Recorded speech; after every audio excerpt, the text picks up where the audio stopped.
The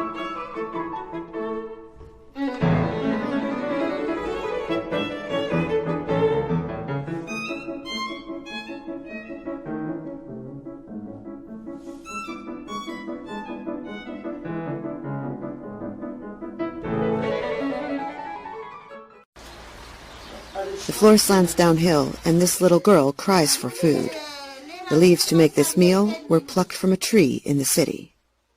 The rent here is cheap for Istanbul, only $30 a month. But for this family, it is still too much. The landlord threatens to kick us out if we don't pay. He says you won't live here. Ismahan and her family normally sell tissues to drivers at traffic lights. But since the pandemic began, this kind of work is not allowed. Most Syrian refugees in Turkey work in the informal sector and are now without incomes. Many can no longer afford to pay the rent. A patchwork of aid organizations provides some food, money, and supplies, but it is never enough. Parents say they fear their children will starve if the pandemic continues. It is the same fear. In Syria, we were stuck in the house afraid of being killed by the bombs. Now we are afraid of going out and getting the virus.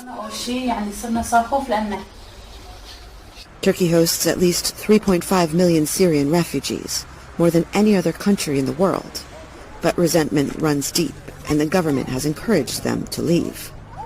Refugees say as Turkey grows poorer because of the pandemic, locals grow more hostile.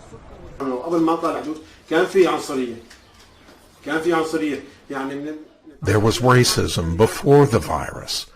They always say, go back to your country. They think we are taking the food from their mouths, but we are not. We are working to feed our families. Mohammed is now out of work and says he no longer sleeps because he cannot stop worrying. Even after suffering through war and multiple displacements, he says, the hardest thing for him is to say no when his hungry children ask for food. Heather Murdock, VOA News, Istanbul.